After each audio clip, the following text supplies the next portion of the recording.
Hey guys, welcome back to the Third Hour Podcast, where we talk about church culture within the Church of Jesus Christ of Latter-day Saints and real topics within it.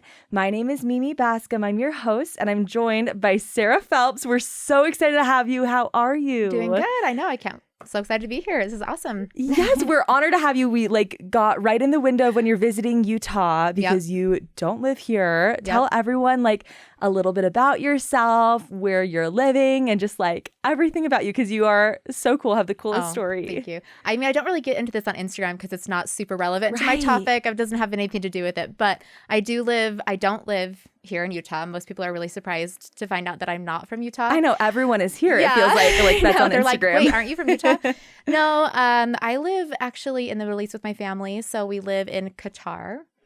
Doha. That's where the World Cup was. I don't know. Some people recognize that because they say the World Cup was there a couple years ago, and then they'll know. Cool. But otherwise, people are like, "Where is that?" I know. I'm like, I've definitely heard of it, but I couldn't place it on a map. Exactly. And honestly, I couldn't have done it either a few years ago. I would have been like, I don't even know where that is. So it's close to Dubai, and my husband, he works in finance. It was kind of a random path that we found ourselves. So we really don't know why we're overseas, but we really love it. So we've been in Qatar for 3 years. This will be our 4th year coming up. We lived in Dubai for 3 years, and we lived in London in the UK for 3 years as well.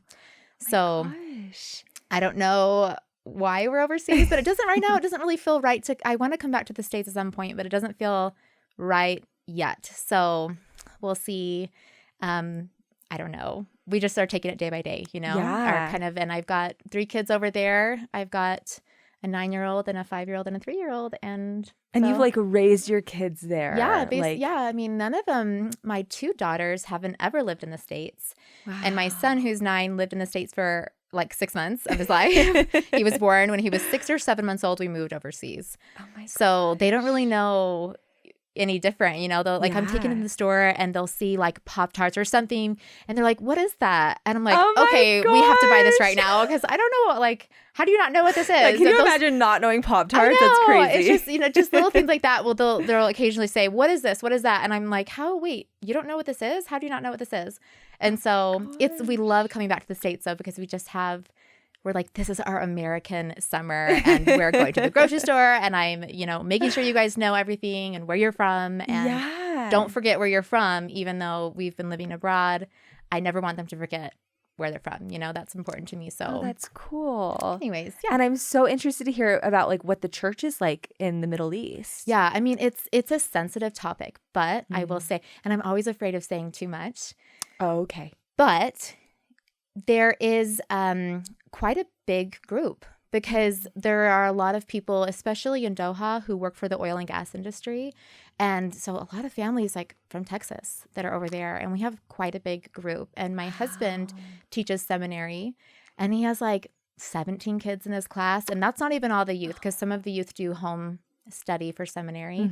And then some aren't old enough for seminary. And so 17 kids, our living room was packed full of kids. Crazy. Yeah. I mean, for being in such a small country, in such a random part of the world, there's quite a lot of kids, a lot of youth. Do they have to travel really far for church and seminary? And Not really. Well, most people live relatively close, but in Doha is such a small city. I like it actually. And you're never really longer than 20 minutes away from anything for the most part, 20 to 15 minutes, and you can get somewhere. So for us, church, it's a 10-minute drive or less. Wow.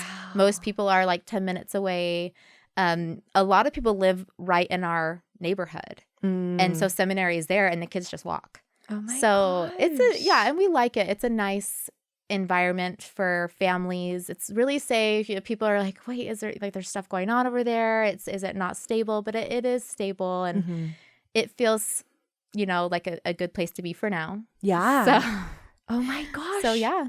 That is it's fun. so Yeah, interesting. Yeah. It's your little Utah neighborhood. It kind of feels like that in some ways. There. Yeah, it's almost, it's interesting, So yeah. Okay, and where is the closest temple to you guys? Rome.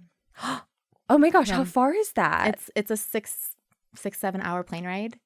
So, and expensive. It's, there was a temple trip. We didn't go because it was just kind of a lot to pay for those tickets. So we were like, well, maybe not this time, but they are supposed to be building a temple in Dubai. In Dubai, right. So do you know the status on that at all? Not or is really. It's I know it's been in the works for a while. I think there was some hoping that it would be done now, but it's not. And that happens sometimes. Yeah. I think if you look sometimes at how long it takes a temple to be built from when it's announced, it's like 7 years, some things. And some temples don't ever get built. But I think we feel hopeful for this one that it will get built. Yeah. It's just kind of trying to figure everything out, get everything in place. It's always tricky in a foreign country, usually with foreign governments, and you just have to be sensitive to everything going on there. Right. So we feel confident that it will happen, but I'm not sure when it'll happen. So. Oh my gosh. Well, that is so exciting. Yeah. Fingers crossed for you guys. Yes. I remember when they announced that one, it was like a big shock, I feel like. And I think a lot of it was like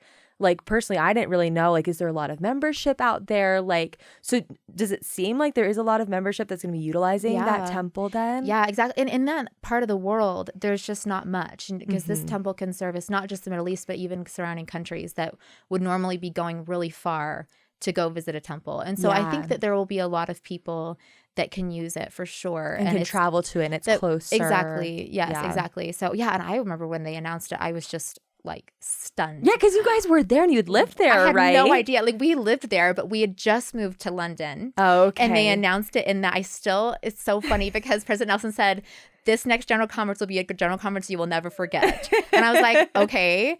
And they announced that temple and I will never forget that general conference. I was like, he was right. He was the prophet. Gosh. He was right. I've never forgotten that general conference because it was the first one during COVID too, I think, so everything was wonky with COVID. And then they announced that temple and me and my husband, because of the time difference, it was 10 p.m. in London. And we were honestly, on the couch, kind of half asleep, trying to listen, falling asleep. And when they started announcing, we kind of perked up when he started to announce the temples. And then they said Dubai. We both were like, what? Oh, we just couldn't believe it, and it's just incredible. So wow. Yeah. So that is we're so excited. Crazy. Yeah. Okay, and I have to ask this too, but you said it's a sensitive topic, so if you don't want to get into it, that's fine. Sure. But I'm Go ahead. Curious to what makes religion a sensitive topic? Yeah, exactly. Out there. I think it's just because these countries are mostly, they're Muslim countries, and they have really strict rules about religion. And it's at times in the past, the church had to be much more hush hush about meeting. It was never, I think they were always allowed to, but the government there didn't want us to be really open about it because it's against the their religion for people to convert or something to Christianity. Oh, and so there's some sensitivity with that. It's well, are you trying to convert other people? And so we're always super careful that it's no. We're not trying to convert anybody. It's just meeting for the members that are happening to find themselves in Qatar and they want somewhere to meet. Okay. And so and there have been instances that have happened in the past where people were a little bit too open about the church and the location or something, and the church building got shut down. And so there's definitely some, you just have to be careful about this is where we are, this is where we meet, the government's aware of this, but they don't want us to make it super public, if that makes sense. So, and we want to have a good relationship with these governments. For sure. And we want them to, because the thing is that, there's crazy people everywhere, but for the most part, Islam and the Church of Jesus Christ of Latter-day Saints, there's a lot of overlap, actually. There's a lot of things that we actually agree on. And these are really, really, in my experience, interacting with these people, they're really, really kind. They're really family-oriented. They have really traditional values like we do. Are there things that we don't agree with? Yes. Are there things they don't agree with that we do? Yes.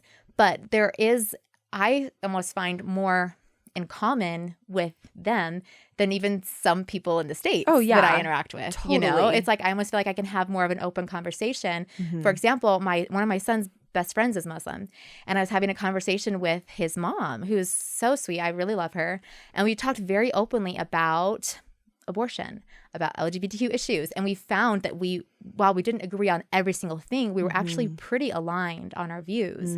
Whereas it's if you try to bring that up in the States with somebody, it could turn into an hour-long debate, totally. And be very contentious. And there, it's they're a lot more aligned with the church's views on some of these more sensitive issues. And so I find it's pretty cool. And I think in the States, we have, like I said, there's crazy people everywhere, as we know, too, even in our religion, right? Oh, yeah. Like, there's crazy people in our religion that aren't representative of the whole. They're like, oh, they don't, there's some crazy people that don't really represent the membership of the church. And I think that I would say the same with Islam. There's some groups that can't really be representative of everybody. My experience has been really positive with them in general. So that's so interesting to hear you talk about like more common ground with people in the Middle East than sometimes even here in the States. But I can totally see it. Totally. And I think it's part of the reason we like living there. We almost feel more at home there than in some parts here, even in some ways. So that is so interesting. Yeah. Okay, I feel like I could talk to you about this like I know, for an hour. I have so many questions, but I want to get into your content too. So you've been creating LDS content online for like how long? About a year and a half, not that long, maybe coming up on 2 years. Okay. And November. What got you into it? It's really kind of a long story. I mean, I think for years, ever since my son was born, I felt this desire to do something else, but I couldn't really figure out what it was. And every time I prayed, Heavenly Father, what is it that you want me to do? Because I feel that there's something you want me to do.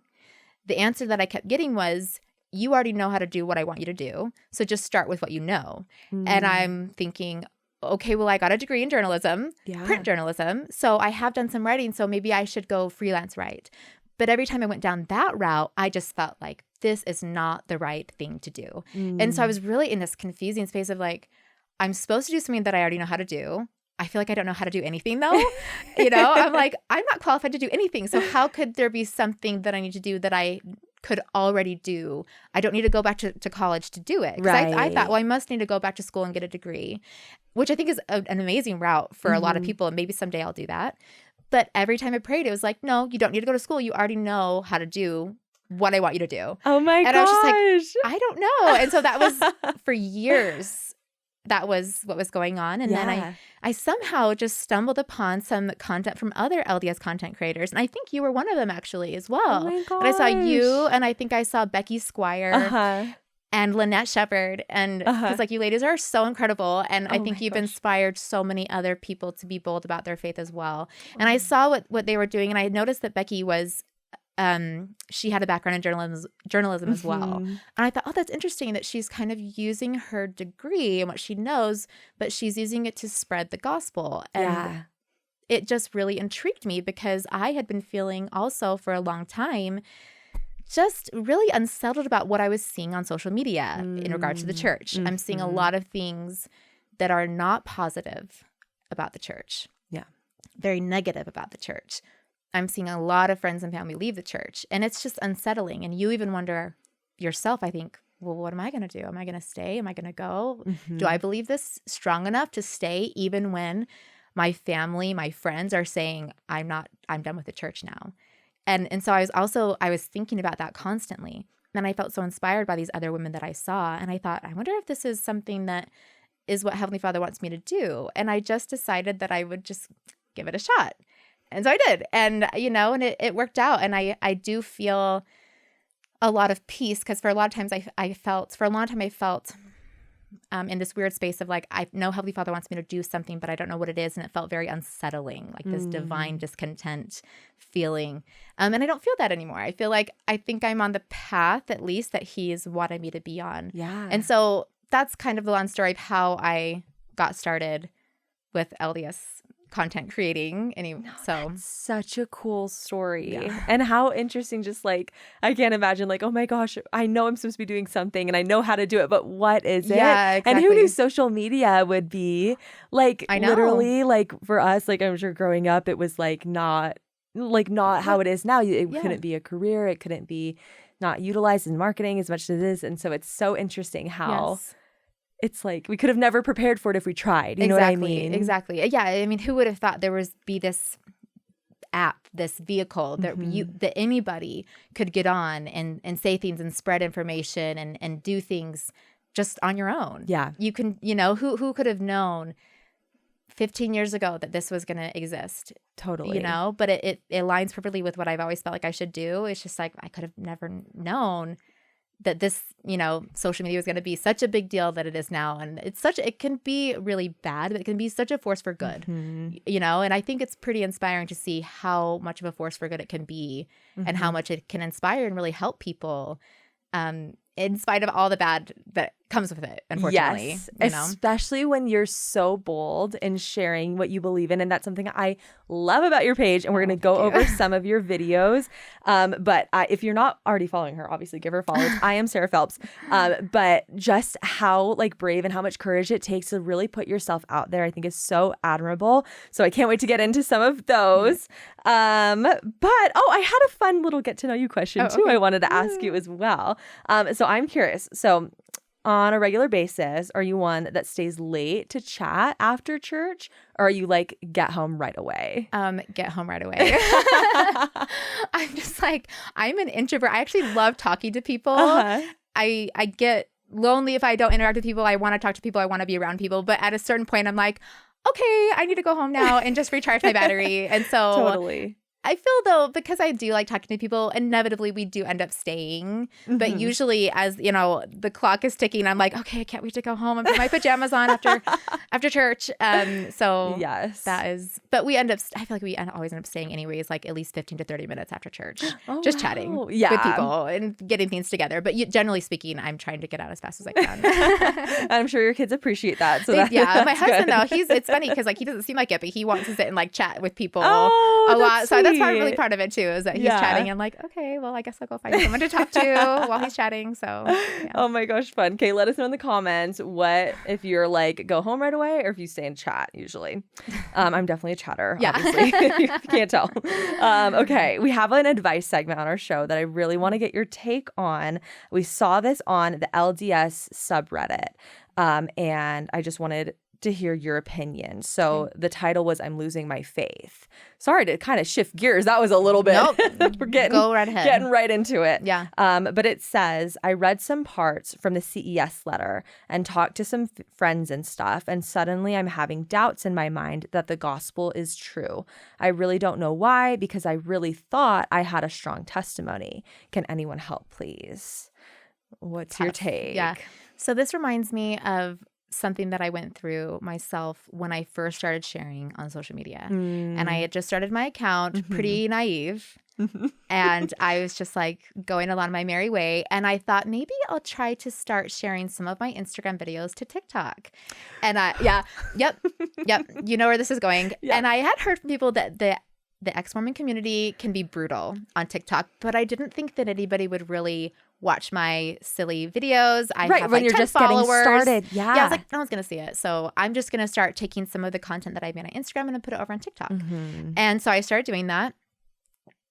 Everything's fine. And one day I wake up to, I think I counted 160 negative anti-comments, all on a couple of reels that I made.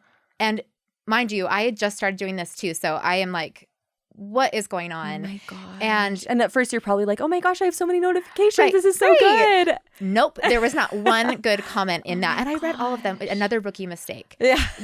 Is going through and reading all of those comments. And it just hit me like a ton of bricks. It was a punch in the gut because every comment was an anti-comment, antagonistic to the church, making, they were saying things that about the church that were not true. And it just loomed over me like this horrible cloud of darkness. And it's the closest feeling that I think I can imagine it feels like to come across anti-content. You just feel like you've been punched in the gut a little bit, where you just feel like the wind got knocked out of you. And you all of a sudden think, wait, do I believe this too? Do I? And my question was, I felt like I believe the church, but do I have a strong enough testimony to withstand all of this? And can I do this? And maybe I have more doubts than I thought. And I was just in all of a sudden, this really awful space, to be honest. Yeah. And I didn't know what to do. And so I just prayed to Heavenly Father for days to take away the dark feeling that I had been feeling all day. And I just didn't feel any better. And kept going along, just feeling this darkness. Wasn't really posting on social media. Was thinking maybe I can't do this. And a follower who I don't even know who she was. And I wish I could find her and say thank you, but because I can't remember her name. But randomly, I was on my Instagram profile one day and I saw that I got a message from somebody. And she said, you should read this talk. It's called Stand Forever by Lawrence Corbridge. I'd heard this talk before. I'd heard of it, but I'd never read it. And for some reason, I decided to try and read it right then when she sent it to me. And so I opened it and started reading it. And it was just like a complete contrast, the feeling that I felt when I started reading that talk. And it's an amazing talk. Have you read it? Maybe. When was it so from? Is good. it a while ago? Gosh, I don't even know. But it was like a devotional, I think. I'll send it to you. Okay, send it to me. It is so good. You need to read it. We'll have it linked. Yes, have it linked. I say, oh, this is my favorite talk all the time. This is my favorite talk. This is my favorite talk. It has truly changed my life. Wow. The things that he said, it pierces your soul with goodness and with light. And I felt like instead of the darkness that I'd been feeling before, I felt like my whole body was just full of light and truth and goodness and hope. And I just started crying. I'm not a crier. So that was a big deal too. I'm like, I'm crying about this. And I don't usually cry about things. And I just felt so good and so much hope and light. And when I could, when I took a step back and I compared and contrasted these two experiences, it's hard to see when you're in the thick of it. But at that time, I could see, I felt like my eyes were just a bit more opened for a minute. Mm-hmm. And I could see that they were clearly from different sources because they're so different. They couldn't possibly be from the same place. One was darkness, doubt, despair, horrible. I mean, it feels horrible to read some of the things people say about the church. Mm-hmm. Terrible. But how do you feel when you come across something that's truth? When you come across something that's divine truth from Heavenly Father, it's like your soul is illuminated and you feel enlightened and you feel good. And it's like the scriptures say, like, no more disposition to do evil, but to do good continually and just love, and you just love everybody. And that feeling, that's how the Lord communicates. Yep. That's how he speaks to you. So if you're reading something on social media and it's truth, that's how you're going to feel. Mm-hmm. And if you feel something that's completely different, darkness, despair, gloom, doom, it's not from the same source. Yeah. It's from a different source. And some people struggle with that because they're like, well, what if this, what if that, what if that? I mean, I don't know. But for me, it really helps to see, how does the Lord communicate with me? How does he communicate to us? How does he communicate truth when he wants me to know something's true? And I think if you read something about the church that was true, then you would feel joyful and you would feel, wow, wait, this is amazing. Mm-hmm. This is incredible. Like, I feel my whole soul is enlightened because, I found this truth. That's how you feel when you meet new members who've joined the church. That's how they feel when they find the truth. And a lot of them also leave religions behind. And of course, that's hard, But a lot of them are like, when I found out the LDS Church was true, it was just the darkest time in my life. A lot of them are saying, when I found out the LDS Church was true, it was incredible. It was like nothing I've ever experienced, And I decided to join the church, and it was the happiest time of my life, Yeah. And of course, joining the church, it doesn't come without opposition. Right. People experience opposition, absolutely, because there's opposition in all things. But that's really helped me in my life, is to, instead of focusing on what people are saying about the church and what should I say about this anti-claim or that anti-claim, because the anti-claims against the church are unending. Mm-hmm. And they're changing all the time. They're evolving. And once you disprove one, there's another one that you have to disprove. Right. And so it's just kind of a losing game. You're never going to be able to disprove everything that people say against the church. It's never going to not be there. Right. It's always going to be there. And so for me, what I find more helpful is to spend your time trying to figure out how to recognize the voice of the Lord when he's speaking to you. Mm. And, and when you can recognize the voice of the Lord, I think it's easier to see when something is deceptive, when something is false, and figure out what it feels to feel truth and goodness, and then chase that feeling and find, where else do I feel that feeling? Where else do I feel the Lord speaking to me? And it's hard because it definitely takes faith. Right. It's not easy sometimes. I've been there. It's not all, it's not all hearts and roses when you're sharing the gospel online. And sometimes someone says something that really gets to you. Like, there are times where I get comments where I'm like, okay, I'm going to have to take a minute. Literally. And it makes it's tough. Yeah. I know that exact gloomy feeling you're talking about. Exactly. It sticks with you throughout the day. Like, I get that. Yeah. Yeah, and it's tough, you know, and so I really feel for people who come across anti-content because I'm like, I know how horrible it feels. Totally. Truly. But I just don't think that's how Heavenly Father communicates to us. Yeah. I think he wants us to know, to recognize his voice, and he communicates to us in a different way. And my favorite scripture, which I can't remember it because I'm like, what is it? But it's my favorite scripture in 2 Timothy, where the Spirit of the Lord, he talks about the Spirit of the Lord is power, love, a sound mind, not fear. And so I think of that often as I'm going about my day to day, you know, it's like, what does the voice of the Lord sound like? It's power. It's love. It's a sound mind. It's peace and confidence. I would say confidence. That's the voice of the Lord. And that's something that Elder Corbridge said in his talk I loved, where he was like, I don't know everything, but I have learned in my life to recognize the voice of the Lord. And something that he said that I really loved is he said, the voice of the Lord is not in that dark choir of voices that are assailing the prophet Joseph Smith in the Restoration. His voice is not there at all. Yeah. And if his voice is not there, I don't want anything to do with it. Right. You know?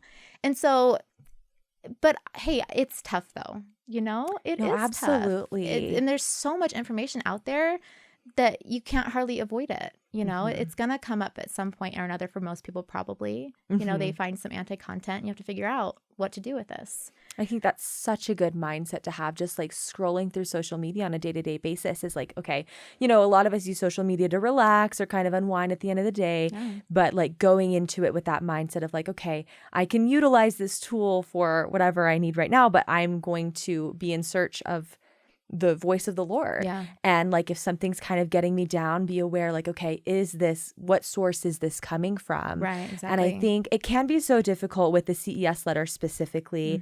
I've read, I would say probably all of it at this point.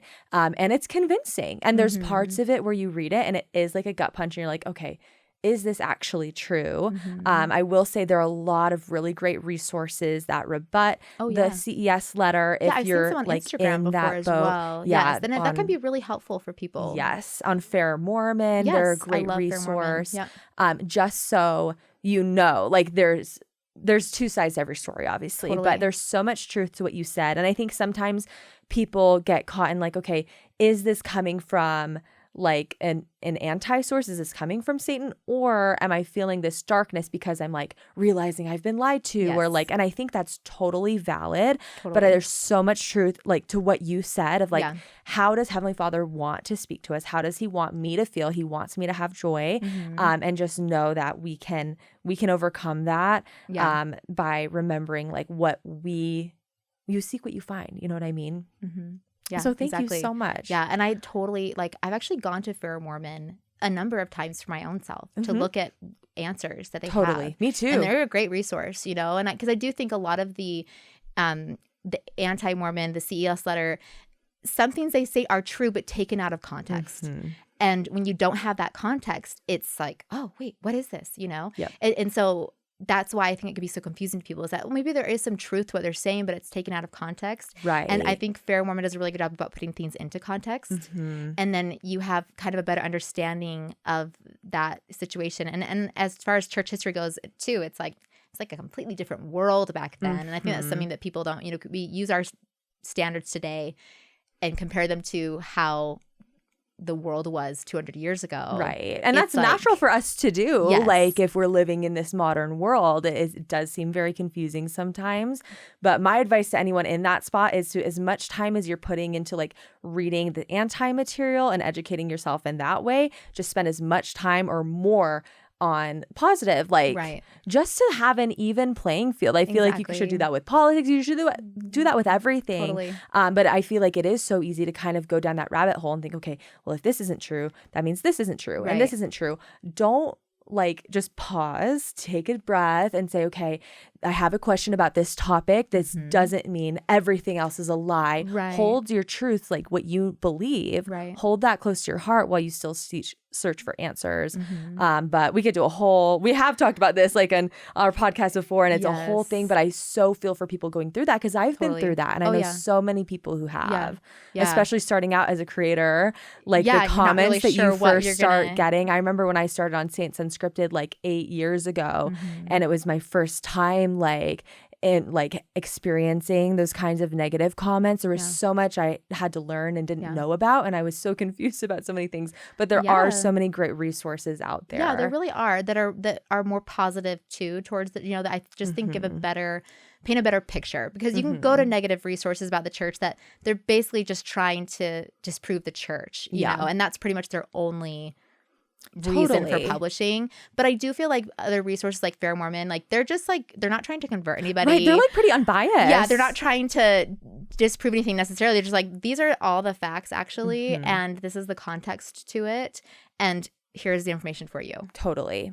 You know, and you can do with it what you want, you know, but they're not really, I don't think they're trying to paint things in like a particularly positive light either. Right. It's just like, this is what happened. And I find like when I read that, it's just not nearly as shocking and uncomfortable as some of the other anti-stuff. You know, it's kind of like, okay, like there's still some things that I don't understand. There's still some things I'm like, why did that happen? Why is that? But it's a lot easier to swallow when you have the context and you understand things that kind of happened around the events. Because think about their bias. You know, the CES letter, they're like you said, like they're trying to tear people away from the church. Right. So it's like you have to keep that in mind as well. Yeah. And I think some people, whenever you say, well, go to Fair Mormon or go to the church's, even the church on the church's website, they address a lot of these topics. A lot of people think, well, why would you just go to the church's website to learn about this? Right. That is, you know, that's silly. That seems like you're just living in a bubble or, you know, you're living in an echo chamber. But I think about if you just take the church aside for a second, just put the church over there, and you think about any other group of people, any other organization, any other culture, where would you go to if you really wanted to learn about them? You would ask the people from that culture, from that organization. You know, you're not going to go to the organization across the street to learn about these people. Like sometimes you want to go directly to them. If you want to learn about somebody who lived through a historical event like the Great Depression, you're going to go find somebody who lived in that time, who experienced it, you know? So, I mean, I don't think there's anything wrong with seeking information about the church from the church, you know, from members who are currently members, you know? And like I said, some people are like, that's living in an echo chamber. And I'm like, but you wouldn't say that about other things. You know, if you were learning about another religion, you would probably go to the people who are part of that religion. Or if you wanted to learn about a culture, you would go to people who are part of that culture to learn about them. So no, I'm so with you. And I feel like there are a lot of people in the group where they think like, well, the church has hidden stuff for so long. But I feel like, and this is not to place blame on anyone who's felt that way, but for a majority of like church history or historical things, it's been there. It's just maybe not taught in Sunday school. But if you do have questions and you wanted to seek like the different accounts of the first vision, for example, people say like, well, I didn't hear about that till later on in life. But like that's always been out there, like that you can learn about. You can read the different accounts. It's always been there. So like I get it hasn't been taught from the pulpit, but like you can seek the answers from the church and like who's going to have a better history and like records of what happened in church history than the church itself. So that's I'm totally with you on that. Exactly. But again, have a variety of sources. Fair LDS, I feel like I think it is Fair LDS, not Fair Mormon. I'm not sure. It is, but they have I feel like we said, pretty unbiased. If you look at look at church, just have a variety of sources. Just try hard not to get sucked into that rabbit hole, because that is what they're trying to do. You know what I mean? With the negative content, they're trying to take you away. So just go in with that mindset. Yeah, exactly. And there is a lot of information too about polygamy, you know. There's a website actually, and I'm like, I hope that they're still solid, but Joseph Smith's Polygamy, have you heard of that website? Maybe. josephsmithpolygamy.com.org, something like that. But it is they're, I don't know what's the word I'm talking. They're on the church's side, they're not negative, but they just kind of give the facts about what everything that we know about his wives that he had, and I went through that as well, and it's, but I also think it's on the church's website, you know. So a lot of times people will say things like, well, did you hear Joseph Smith had a wife that was 14? And I'm like, I know who you're talking about. Right. You know, I'm talking about Fanny Alger because I know it's actually, there's information on the church's website about it. And maybe we don't talk about it in Sunday school because it's there's so many topics to cover and this isn't really pertinent to salvation and everything. So you know, it's much more important to talk about the basics of the gospel than Fanny Alger, you know. And there are things that I just think there's information that we don't have and we will never have and we won't know. And so that's where there is some faith of us required to be oh, what do I do with this tricky information that's a bit unsettling to me? Yeah. And it's just kind of going back again to the basics that you know you have a testimony of and just relying and being well, I know that this is true. Maybe you know that the Book of Mormon is true, or maybe you feel really strongly that Joseph Smith was a prophet. For me, that's one of the biggest parts of my testimony was I know he was a prophet. Yep. I know there's some stuff that happened. I don't understand all of it, but I know he was a prophet. And so I don't know. I'm just going to have faith in the rest that everything will be okay and that it'll work out and we'll understand someday. Yeah. You know, and it's okay to just hold on to that. Like, Totally. I feel like that's not naive. That's like, that's what a test of our faith and a trial of our faith is. Yeah, that's what faith is. Yeah. Exactly. I mean, that's faith, Yeah. you know, is trusting in something that you don't really know. Right. You don't have all the answers, but you know what you do know. And so you're just continuing to push forward in what you know. Yep. And so, and that, that's what having faith is like. Yes. And it's hard. It is. And it's supposed to be. Right. Like, that's kind of the point. To be hard. Yeah. It's not supposed to be easy all the time, and it's not. But so. Oh, isn't that crazy to think about Heavenly Father knowing people like Latter-day Saints in this time period were going to interact with anti-content? And that's like, that was part of his plan. Yeah. Like, he is not surprised by this. Like, he is actually very aware of it. And that's actually, I never thought of it that way, but for some reason I'm like, wow, that's kind of crazy. Just knowing that he knows that's going to be part of my path, is that overcoming and having faith and things. Yeah, so exactly. Like so every, you know, generation, dispensation, whatever, had challenges. And sometimes I look back at the pioneers and I'm like, I would have not been cut out for that. Right. That sounds terrible. You know, like, I'm so glad that I was born when there's indoor plumbing. Thank you so much. But there are quite a bit of challenges. It's more hard rather than physically hard. It's more hard on like your soul, you know, mentally. You know, it's to be bombarded with all the information we're bombarded with, and to have to decipher and discern through all that information, all that very convincing information. It's exhausting and it's hard. Right. You know, and that's when I think of President Nelson when he gave that talk about women in the church, and he said the church needs women who can detect deception in any form. And I think about that sometimes. I'm like, why would he say that? Like, detect deception in any form or in all of its forms, you know, meaning that deception can come in a lot of different ways. Right. And we have to be strong enough and have the spirit enough with us to detect even deception that looks good, or even this deception that comes to us that's packaged nicely, like, here, you know, look at this great idea. You know, we have to be able to look at that and go, wait, no, this isn't jive with the gospel. Even when the world is trending in a completely different direction. And it's really challenging, I think, especially for members of the church, because we want to be good and kind, and, you know, and it's hard when, you know, we just are bombarded with all this information that we don't really know what to do with and how to discern it and stuff. So no, totally. And that's why, like, I respect you so much in what you do, because I feel like you are always so bold, like I said. And like, I feel like that's something I personally struggle with, of just like being in the world and not of the world, and like discerning principles or like things that are really popular in today's world. Like, I've talked about this before in the podcast, but like, you do you, or like put yourself first. And like, I feel like so many of these things, it's easy to be like, oh yeah, that resonates with me. Like that kind of fits with the gospel. But if you really break it down and look at it, it's like, okay, actually it doesn't. Like it might 90% of the way, but then the last 10%. And so I think it's important, and it takes a lot of courage to like withstand that and be opposed to that. So I want to get into, oh my gosh, you have so many good videos. I was having a hard time picking some of them, but I figured we could like review some of your content, and then I want to hear about like some of the comments you get, like positive or like ones that are like against your content, and kind of what they say, and like give you a chance to kind of like respond to that too. So how does that sound good? Yeah, let's do it. Okay. Oh my gosh, I'm so excited. Okay. Tell me everything is not about me, but what if it is? Okay. This is so interesting, because it's what if the church isn't true?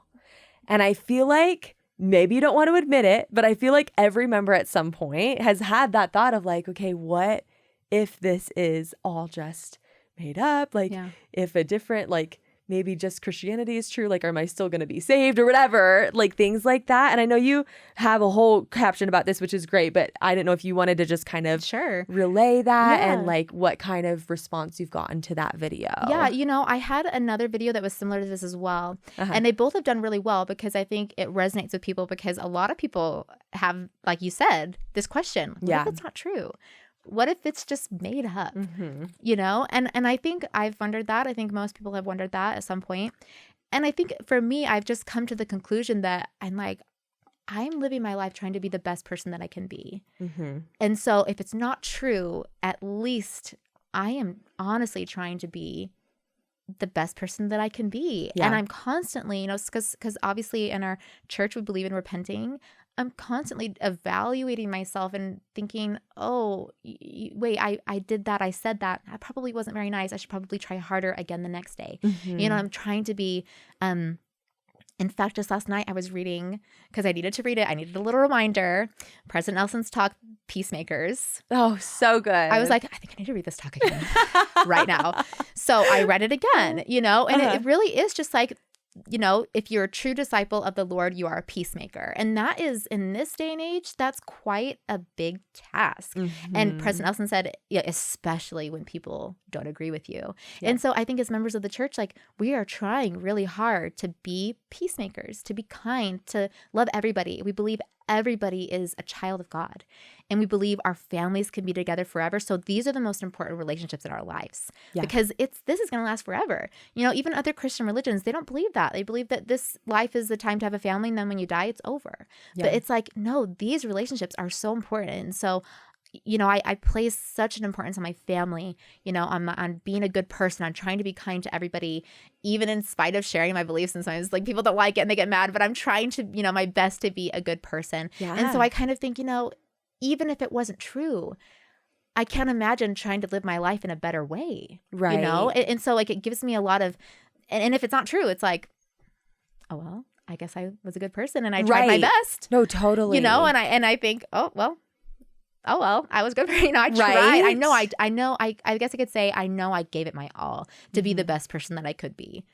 And so, and I think that then it just kind of makes me think, well, then the church is true, because the fruits of it are so good. Right. There's such good fruits from the church when they're leading us to do good things, to prioritize our families, to treat other people around you with love and kindness, even if you don't agree with them. Like, I feel like that's been really hit home in General Conference, like a couple years ago. Was like, and it's such a stark contrast to what everybody else is saying. I feel like what everybody else is saying is like, they're, we're really being pit against each other right now in politics and religion and society. It's like you've got people who are disagreeing, who are Republican and Democrat. You've got people who are disagreeing just within the Christian sphere. Yeah. You see how many people who are Christian that come after us, and it's just like, whoa, and so I feel like it's a stark contrast. What we're teaching in our church is to be kind to everybody, to look for common ground, and to look where you can find things that you agree with.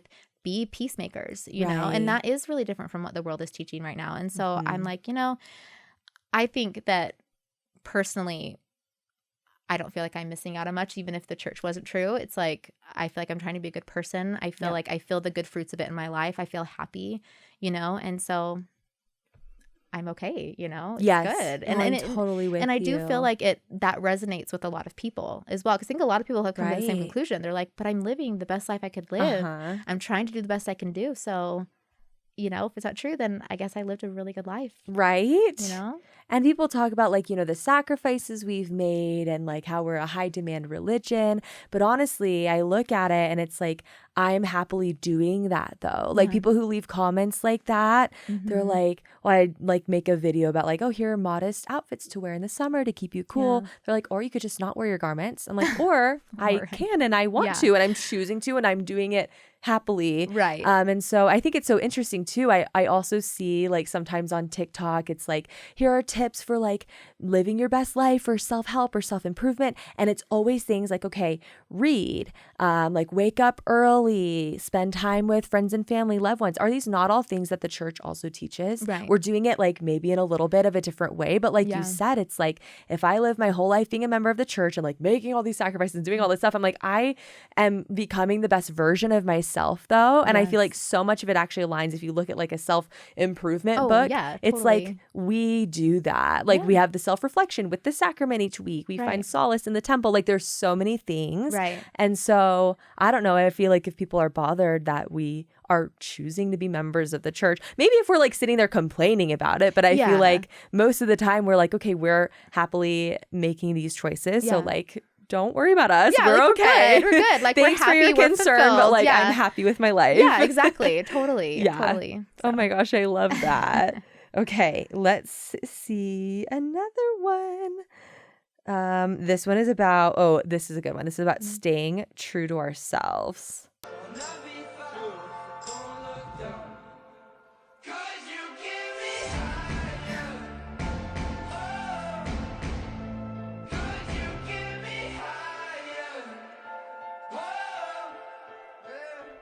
Is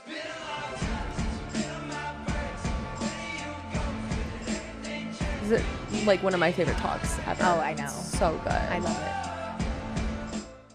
So that's obviously a very common thing we hear in the world is like, I want to be true to myself, and like God would want me to be true to myself. Mm-hmm. What if that, like the church, what the church teaches opposes to that? So Right, exactly. What would you say?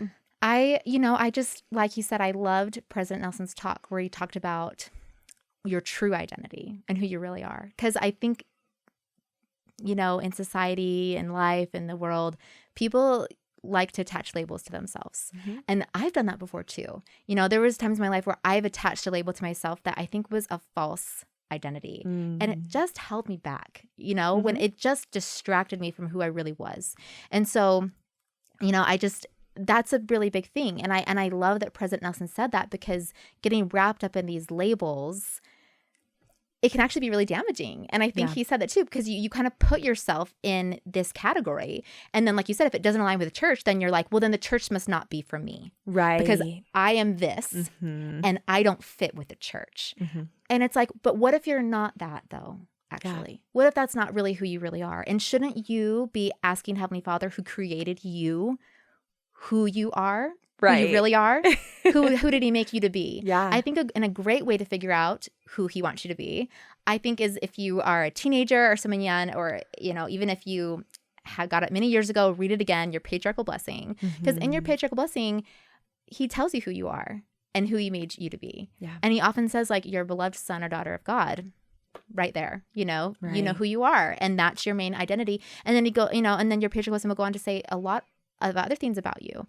And in my blessing, for example, years ago when I used to read it, I feel like I'm reading about a different person, because I don't feel like this is who I felt like.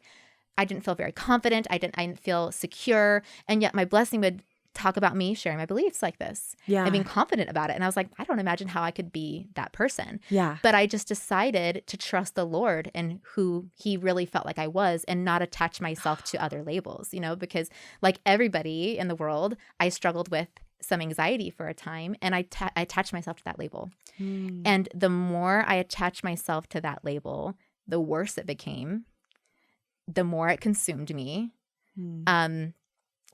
And I think that's kind of what Satan wants. He wants to make you focus on something that maybe like something you struggle with, maybe something that's part of you, and it may be a struggle that never really fully goes away. Yeah. But it's not who you are. Right. It doesn't make you who you are. Mm-hmm. And I do, like, I just had a conversation with someone recently who was like, well, this is who this person is, and so there's no place for them at church. And it's like, but there is a place for them at church, because church is for everybody. And we're all children of God. And so if they really did what President Nelson said and made their main identifier that they were a child of God, then of course there's a place for them. But the problem is like, when you attach yourself to labels that are not compatible with the church, and that becomes your priority, then there is a big disconnect. And I think that's been happening a lot. But it can be difficult. I think, like I said, even for me, and I had a moment where I was like, oh, this is who I am over here. Like, I'm attaching myself to this label. I think we want to understand ourselves and who we are. So it's, we liked labels. Right. I mean, who doesn't love like a BuzzFeed personality quiz? Yeah. It's like, it's totally a natural human thing. Yeah. You want to understand yourself, who you are.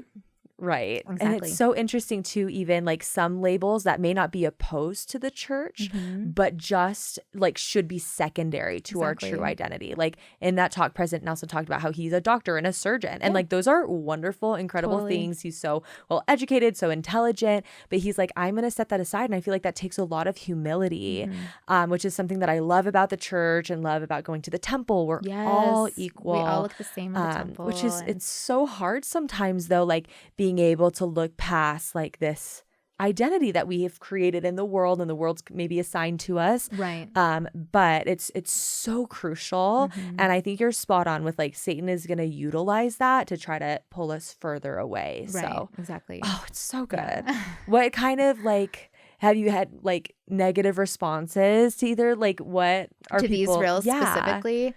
Yes. I'm trying to think. Oh my goodness. It's hard to think of all the negative responses that I've received. Oh my goodness. Which one should I pick? So many. Yeah. I mean, a lot of times people would just come at you with like a random thing, like you're in a cult, like doesn't even relate to that, right? Or, but I think a lot of the times just on these reels, on any reel, I think a lot of the times I get things like you are in an echo chamber, you know, you just regurgitate your own beliefs, you know, you follow your prophet, you're just an echo chamber. You're not willing to listen to anybody else, anything outside of yourself, you know. I get that one a lot, and that one bothers me. Oh, yeah. As a journalist, like, you're like, I know echo chambers. I'm like, okay, like echo chamber, like, do you want to talk about echo chambers? It's because it's like, and I don't always say this to them because usually I'm just like, I'm not going to say anything because it never leads to anything good. But what I want to say, and sometimes I have, is I'm like, well, then why don't you follow me? Because if you're so open-minded, I noticed you're not following me. Why not? You know, why won't you give me a follow? Because we have such different views. It might be really good for you to follow me if you are so interested in opening up your mind. And they never respond and they never follow me. And it's like, well, why not? It's because you don't agree with what I'm saying. So you don't follow me. You know, so it's like, well, you don't think what I'm saying is good. You think it's harmful sometimes. People say, I think what you're doing is harmful, so I'm not following you. Right. And it's like, well, if you can do that, why can't I do that too? Yeah. You know, why can't I say, I'm looking at content that I think is harmful, and so I don't want to consume it. I don't want to read it. Yeah. You know, you allow yourself that privilege, but you don't allow me to do the same thing. You know, me to be like, I like this content, you know, I feel like it aligns with my beliefs. So I'm trying to consume content that uplifts me and edifies me. And that's why you're in an echo chamber. But you won't listen to what I'm saying. You know, you continue on in your own echo chamber over there. Right. You know, so I've always thought that was kind of an interesting one, but I get it all the time. Stop it. That is my favorite response. A taste of your own medicine. I've never thought about it you that should follow way. me. Like maybe it'd be really good, you know, open up your mind a little bit. Totally. But they never do. Right. You know, and I feel like that's really telling. Oh, yeah. Too. It's like, okay. Oh, my gosh. Okay. Any antis watching, why don't you follow us and just see from a perspective of a member. I try to like keep tabs on some anti just to see like what, because I feel like a lot of the times there are valid points on both sides. And so I think it is so important to like try to stay educated and empathetic for other people. So you should follow us. Yeah, I know. Follow Third Hour. Follow Sara Phelps. I know. So. Oh my gosh. No, I love that.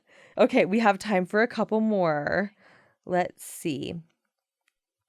Okay. Ooh, I want to do this one. This one's about how you love being a woman in the church. You think I'm crazy?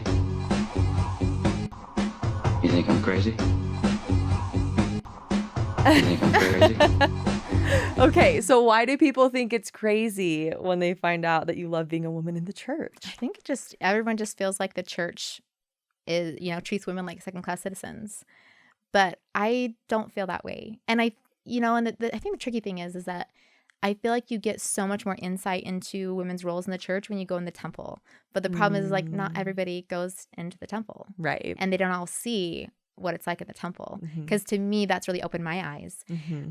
But, you know, I just personally, like, I don't know if I said this in the comment or not, but it's like, you know, the people who've been the hardest for me to deal with at church, who've been the meanest to me, are other women. Like, not the men, you know? It's like, who has been the meanest to me at church? Like, who has been the most difficult people for me to deal with, who've put me down, you know, all the things that people say that men do to women. And it's like, no, actually, it's been other, like, women, you know? Which is so sad, but I mean. But it's kind of true. Yeah. You know, it's like, I mean, to be honest, like, I've only had good experiences with the men at church. And I feel like in my experience, I mean, there's always going to be kind of a negative experience here or there. But I feel like when you look at what the prophets and apostles teach, I mean, it's obvious that like we have such an important, crucial role at church. Yeah. And when you think about our role specifically as mothers, it's like, how can you, when you really think about how much weight that holds, how can you think that's unimportant? Right. You know, that Heavenly Father would give us the responsibility to bear children, to raise up his children. Right. Is a hugely important thing. And like the most important thing. And that's our job. And that's, you know, and maybe it's possible that men lead in the church so that we can raise our families and our children. And but I mean, I don't want to say men lead in the church because women have leadership experiences as well. And something that's interesting too is that it's like women are actually quite involved at church. And, you know, you could go to another church and think, well, they have a female pastor or something. And it's like, yeah, but she went to years of schooling. That's never going to be you. Unless you want to go to school to be a pastor or something, but at our church services, like the women get up and speak. Right. They're essentially giving a sermon. Like when my son was baptized, I know I didn't baptize him, but my husband baptized him. And that means a lot to me to have my husband do that. Yeah. At another church, like you're just sitting there watching a priest that you don't even know baptize your child, So it's like, I feel like families and women are actually quite involved, and women have actually quite a lot of responsibility. And you don't need any sort of qualifications for it. Totally. It's like just random women can do these things. No qualifications. Like when you look at the women who serve in like the General Relief Society presidency, whatever, they don't have any sort of qualifications. Like it could be any of us, And so I feel like it's pretty amazing that the church gives these opportunities to women and they don't need any formal education. Right. I think we're really involved in sacrament meetings, and I've been in ward councils and other things before. And it's like my input is always, I'm talking, it's valued.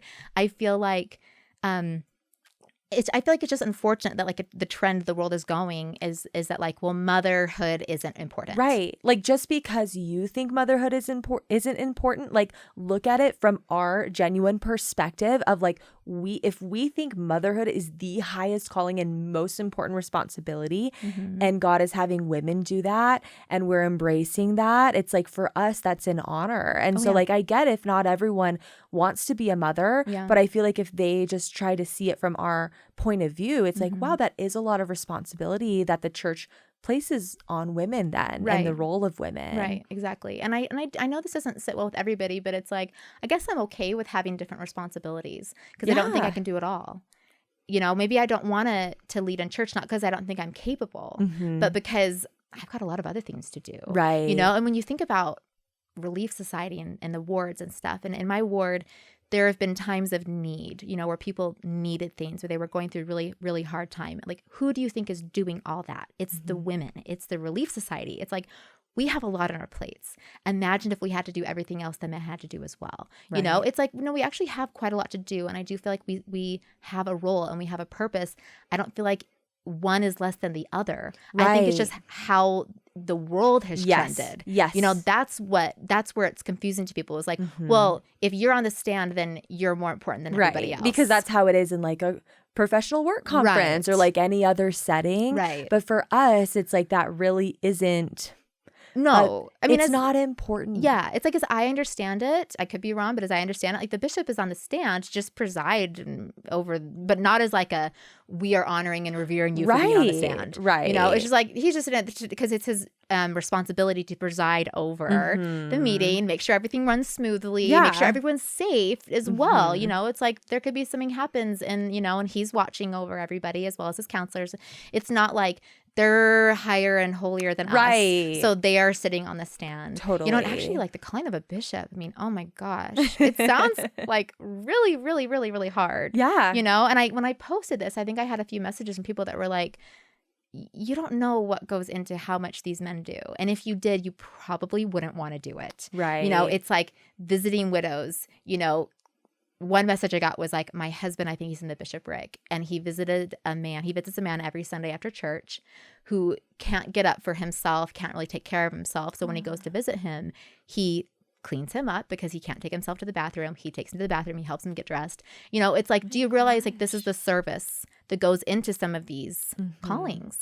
And it's like, do you want to do that while you're also raising your family, while you're also having to do all these other things? Right. Like it's not like they're these glamorous positions that these men hold, that we're just like, oh, like you're so amazing, like we're worshiping you, bishop on the stand. It's just like they're presiding over it. That's their responsibility. And I feel like it's when we have our responsibilities. And I'm not gonna lie though, I mean, like, there have been times as well where I was like, wait, I don't really understand this. Right. Like, wait, why don't women have the priesthood? Like, I think some people make the assumption about me, and maybe you as well, that we feel okay about it means that we've never at any point ever had a question. Oh, yeah. Or ever thought, wait, I don't understand. Why is this? And particularly when I was a teenager. Yeah, me too. I was like, wait, why don't women have the priesthood? And so it's important to address those concerns and to explain.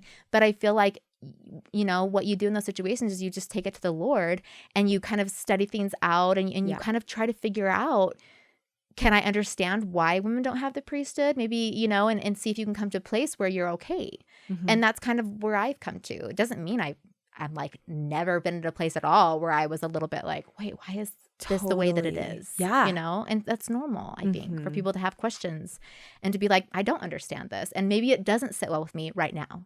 Right. But it doesn't mean you can't get to a place where you have more understanding eventually and you feel okay with it. So absolutely. And especially like we talked about coming from like the world that we're raised in and what the world prioritizes. Yes. And it is sometimes different than what the church prioritizes. And so, and I totally feel for, I know there are some women who have not had the best experiences at church, and I so feel for them. But I know that there are also so many women in the church who really love it. I love being a woman in the church. I have had nothing but positive experiences. Again, not to say that people haven't, but I feel like so often we cling to the negative ones, or we cling to like the quotes from like the 1950s about how women should be in the home, whatever. It's like, okay, again, like we talked about earlier, if you're going to be taking the time to study and like read those quotes from 50 years ago, why don't you also read what people are saying about women in the church now? Right. From General the prophet Conference. gets at what we need to know right now, right? Like this is for us. You know, what President Nelson is saying is for us right now.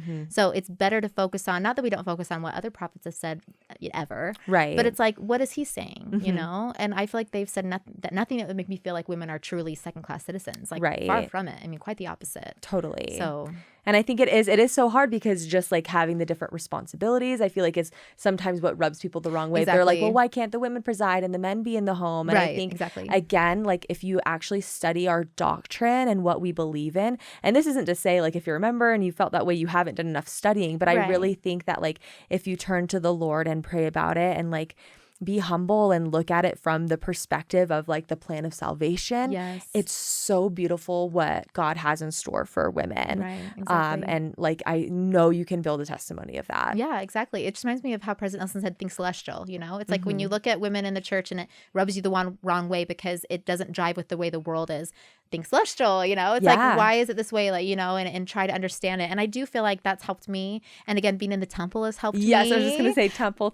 Yeah, like when I look at how men and women are in the temple, it's just, I think it's really eye-opening. And so it's like, you know, everything is not just about how churches run on Sunday. There's a lot more to the gospel to just that. There's a lot more to the gospel than just the bishop sitting on the stand. You know, there's a lot more to it than that. And I think God has a lot more in plan for women than people realize sometimes. So I'm so with you. And I love that like you talk about this and address these topics. And I did want to end with like just a couple questions for you, but how have you found courage in being bold and sharing what you believe online? Yeah, it's hard sometimes, but I think that I just decided when I started sharing, and, you know, I felt a lot of encouragement from other LDS content creators as well. And I feel like it's surprising how many people actually agree with you. You know, like people imagine they're like, you must get so much hate. You must get so much hate. I'm like, yes, but I actually get a lot of really supportive comments. Oh, totally. And I think that once you start doing it and you see, well, there actually is a lot of people that are saying, hey, thank you for saying this because like I'm so appreciative of you for being willing to say this.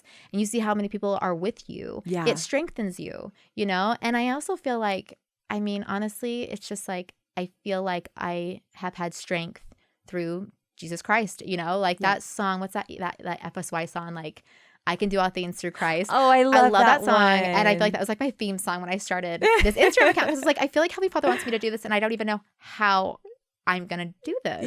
It's not really in my nature. I don't like to be confrontational. But like I said, I felt like there was a need to address some of these topics, especially from a more faith-affirming perspective, because people will address them, but they won't give a faith-affirming perspective. It'll be like, they'll just be like, well, this is why I have issues with XYZ about the church. And it's like, well, what if we talk about those things and from like a more faith-building and affirming perspective? And a lot of people really need that. I needed that, you know, I needed, before I started my Instagram account, I needed that. And sometimes thinking about the space I was in 5 years ago motivates me to keep going, because I'm like, I needed this. And if I needed this, then I know there's other people that need it. And I think of the positive messages that I receive from other people that, and that helps a lot, you know? I think it was Becky Squire said, she was like, save all the positive messages that you get. I haven't been really good about that, but she's like, save them all because you will need them. Literally.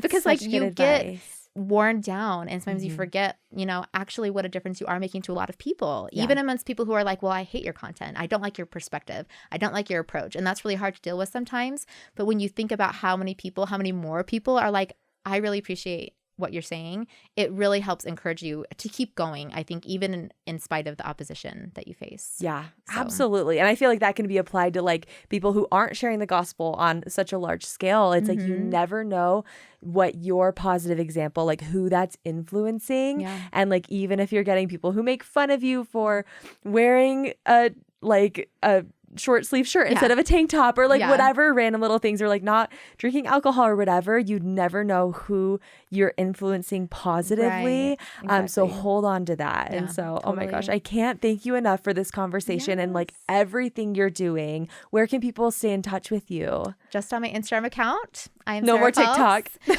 I'm still on TikTok, but I don't post on there anymore. I Maybe get that. someday. No, that's so valid. Maybe honestly. someday. Yeah. I keep thinking maybe one day I will go back, but that day is not today. Okay, so Instagram is where I'm at right now. So yeah. Oh my gosh. Well, thank you again so much for coming on. Thank you for having me. It's been wonderful. Yes. So yeah, Thanks for watching, guys. Yeah.